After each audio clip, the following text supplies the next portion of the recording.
Hi guys, welcome back to the channel and to the third instalment of my Christmas series, which has a new episode every day until Christmas Eve. So if you have missed any of the previous videos, then I would suggest watching those first and, then come back. And don't forget to subscribe so that you don't miss out on the rest of the weird and wonderful tales that I have for you. That being said, let's get into the next tale, the mysterious and menacing Mari Lwyd.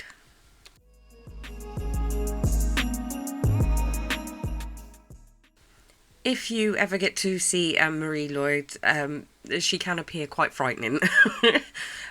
It's kind of like a really big, menacing-looking horse skull with holly and streamers for a mane. Yeah, she does look quite frightening, and she's covered in like this ghostly white sheet as well, which I suppose to a degree doesn't help her image. However, it's quite a charming tale and doesn't have any real dark roots. It's more of a cultural tradition in Wales and in some parts of Britain as well. She's quite a character. When she's denied access to a home, she can be a little bit snappy. She'll sort of snap her jaw for, being disobeyed. All she wants is entry to your home so that she can enjoy a nice little snack. But yeah, it's a tradition that has held sway within my country for a very long time, so I thought I would share it with you guys.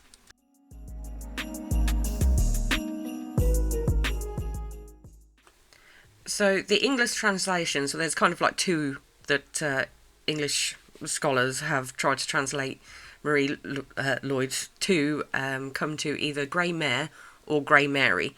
Grey Mare links closely to like the pale horses in Celtic and British. I managed to merge Celtic and British together there. In Celtic and British mythology, and these white mares can like cross into the underworld.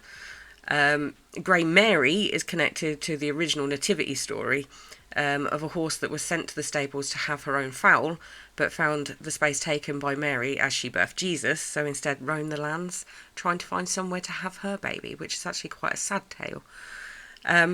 Mari is taken around like villages in Wales, often between Christmas Day and like the 12th night, dressed in her festive garb and usually accompanied by an ulster, a jester and a lady.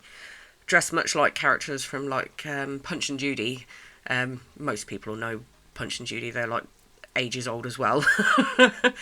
When the group reaches a house, they will sing traditional Welsh songs, or more traditionally they will indulge in the exchange of rude rhymes with the person who lives in that property.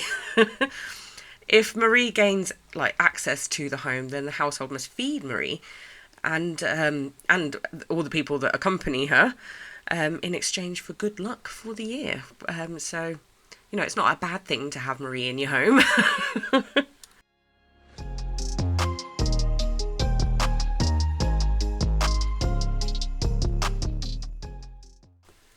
Mari is known for being quite mischievous, especially while she's being paraded around the towns and villages in Wales. She's known to try and steal things, and she quite likes a good chase. She'll chase down the people that are watching her as she parades through the town. It's quite a fun thing to see.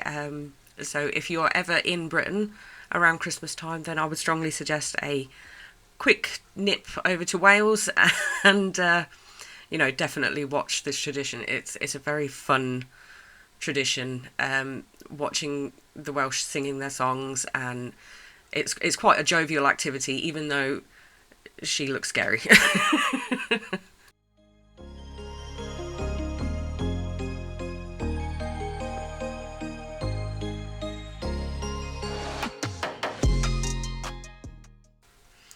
Mari has her roots in like deep Welsh folklore, but there are similar traditions that are held across Britain. I know of Kent have something similar, as do Derbyshire. Each year over Christmas they have something very similar. I think it's also with a horse's head, but they have completely different names.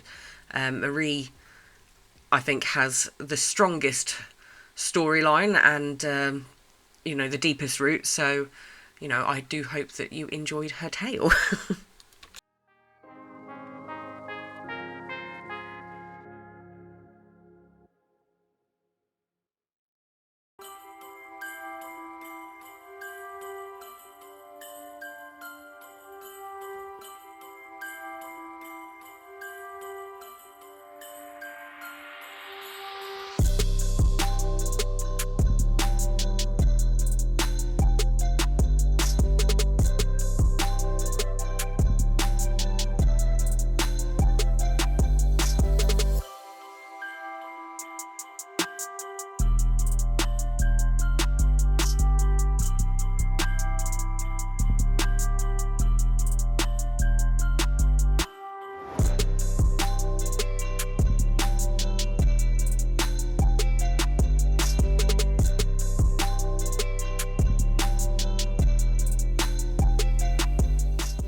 I hope you have enjoyed the tale of Mari Lwyd.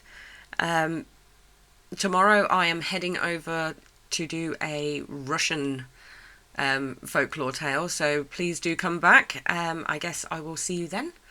Have a nice evening, and I will see you tomorrow. Bye!